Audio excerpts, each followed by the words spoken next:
Bom, e hoje nós vamos falar aqui de 4 ações para ganhar com a alta do dólar. São 4 ações bastante estratégicas, ações que se encaixariam bem aí numa carteira arrojada. Infelizmente, né, o dólar está subindo e possivelmente não vai parar de subir. E a consequência disso é um real mais desvalorizado e o investidor inteligente, atento ao mercado, precisa estar exposto aí a uma moeda mais forte. E hoje nós vamos mencionar aqui 4 ações de 4 empresas que se encaixam aí nesse perfil de ações dolarizadas. Inclusive essas empresas divulgaram resultados trimestrais essa semana. Nós vamos ver os números, nós vamos ver aí a evolução que essas empresas estão apresentando. Então esse é mais um vídeo educativo que eu trago aqui para vocês no canal. Vocês vão ter a oportunidade de conhecer um pouco mais dessas empresas. E, portanto, se você se interessa aí por esse tipo de conteúdo, já se inscreve aí no meu canal. Se você não for inscrito, ative as notificações e vão lá conhecer essas empresas. E vamos começar aqui falando da WEG. A empresa reportou mais um trimestre de bons resultados ao mercado. A empresa segue a sua linha de crescimento. Inclusive, ela se encaixa nesse critério de vídeo que a gente está trazendo para vocês aqui hoje, de empresas dolarizadas, expostas à moeda estrangeira. O lucro líquido reportado pela WEG totalizou 812,9 milhões, uma alta de 26,2% na comparação anual. O seu ROIC, retorno sobre capital investido, no terceiro trimestre de 2021, evoluiu em relação ao terceiro trimestre de 2020, atingindo 31,3% no trimestre. A receita operacional líquida avançou 29,1% na comparação anual, registrando 6,2 bilhões no trimestre. O EBITDA avançou em 22,3% na comparação anual, registrando 1,1 bilhão no terceiro trimestre. Então aí foi a WEG mais um trimestre, né, reportando mais uma sequência aí de números crescentes ao mercado. Destaque para o segmento de geração, transmissão e distribuição, tanto no mercado interno quanto no mercado externo, que é muito beneficiado aí pelo dólar inclusive. E sem dúvida nenhuma a WEG se encaixa muito bem aí numa carteira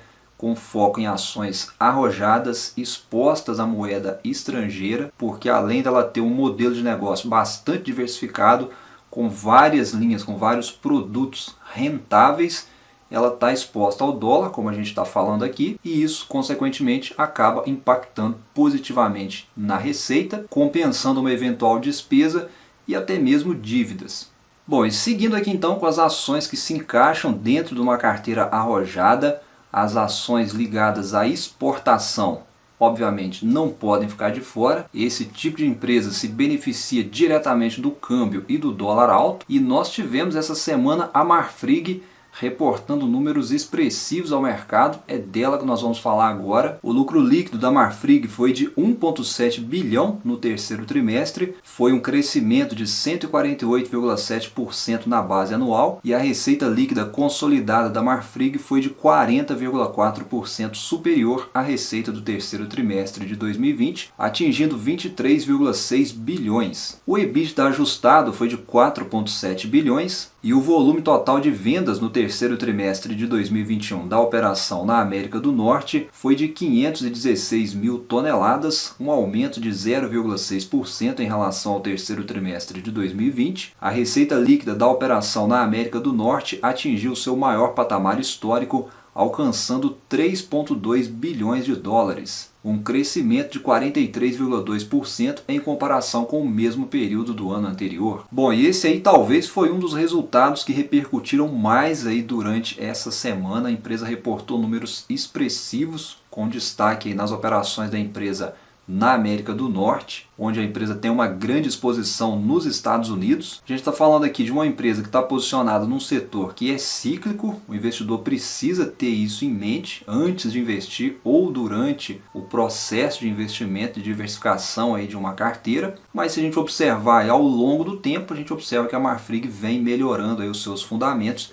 Inclusive pagou um bom dividendo recentemente, cerca de R$ 1,40 por ação. A empresa lucrou muito aí nos últimos meses. Bom, e chegamos aqui então na terceira empresa. Essa aqui é uma empresa bem pouco comentada, muito possivelmente você não deve conhecer. Eu estou falando aqui da Kepler. Essa empresa está posicionada aí no segmento agrícola e também no segmento industrial. Vamos dar uma olhada aí nos destaques do trimestre e depois a gente fala um pouquinho dela aí para quem eventualmente não conhecia a empresa. A Kepler reportou uma receita de 330,5 milhões, foi um crescimento de cerca de 64% na comparação com o terceiro trimestre de 2020. O segmento de armazenagem e de peças e serviços foram um destaque, com receita de 246 milhões com armazenagem e de 48 milhões no segmento de peças e serviços, representando um crescimento de mais de 100%. Além disso, a empresa registrou aumento no volume de vendas, com maiores comissões no período, e o lucro líquido reportado pela Kepler foi de 43,4 milhões, com margem de 19,2%.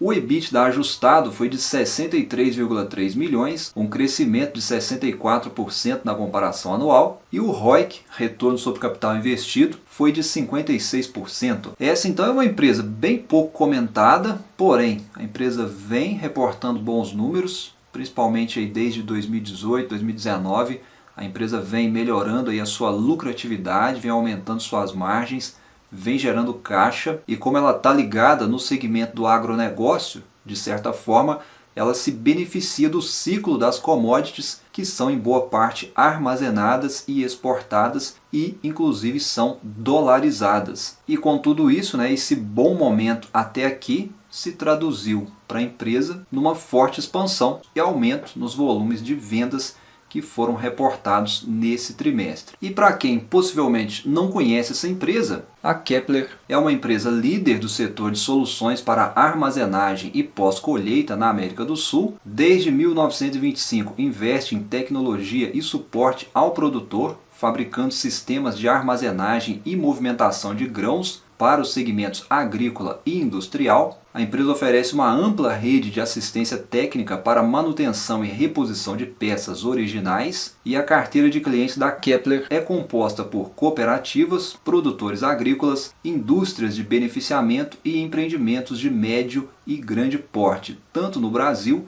e em mais de 40 países. Então, essa empresa aqui eu gostaria de saber a sua opinião. Será que vale a pena a gente ficar de olho nessa empresa? Você já tem ela na sua carteira ou você nunca tinha ouvido falar dessa empresa? E já chegamos aqui então na quarta empresa para compor uma carteira arrojada exposta ao dólar.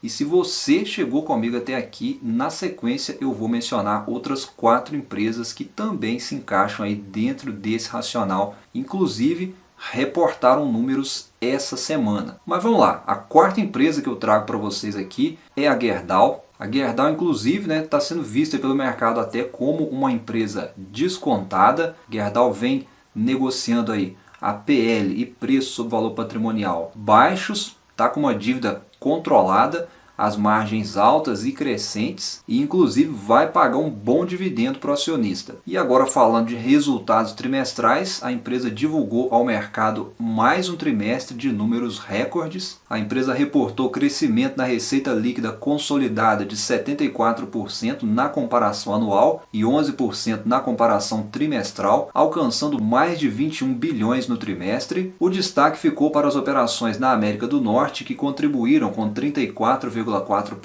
da receita líquida e 22,7% do EBITDA. O lucro bruto reportado teve alta de 278% na comparação anual e 19% na comparação trimestral, alcançando 6,4 bilhões. O lucro líquido foi de 4,5 bilhões no trimestre, um crescimento de 35% em relação ao trimestre anterior e acumulando 10,4 bilhões nos 9 primeiros meses de 2021. Bom, então os números da Gerdau também vieram fortíssimos, e aqui a gente tem que frisar, a gente tem que ressaltar que é outro segmento cíclico, é outro setor da economia que tem aí os seus ciclos, e esse momento que a gente está passando agora, a gente pode ter algumas turbulências aí pela frente.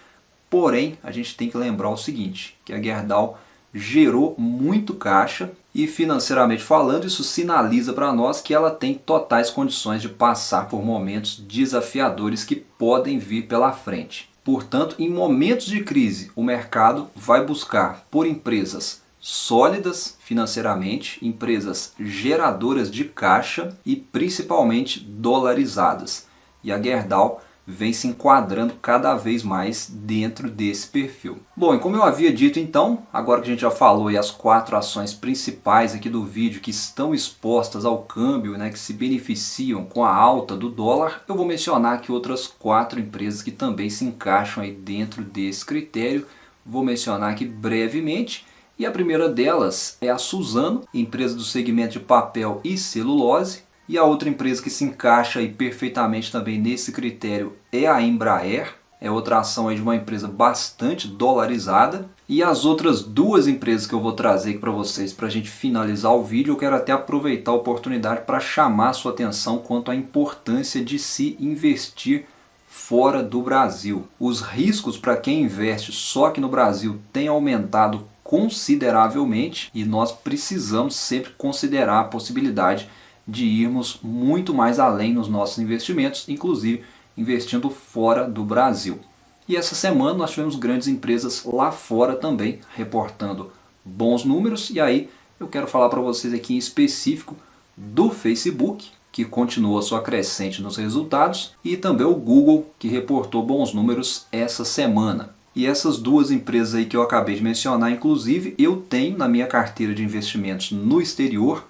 Cada vez mais eu vejo a necessidade de estarmos diversificados além do Brasil. Lembrando que isso aqui não é nenhuma recomendação, mas você deve fortemente começar a considerar a possibilidade de olhar para os investimentos lá fora, de estudar os investimentos lá fora, para você não ficar tão sujeito aos riscos que a gente está vendo aí que os investimentos no Brasil têm, de certa forma, sofrido aí em decorrência de tudo que a gente está vendo nos últimos meses. Então, pessoal, o vídeo de hoje foi isso. Eu espero que vocês tenham curtido mais esse conteúdo. Se você está comigo até aqui, não esquece de se inscrever no meu canal. Ative as notificações para que você não perca os próximos vídeos. Um abraço a todos, bons investimentos, muito obrigado mais uma vez e até a próxima.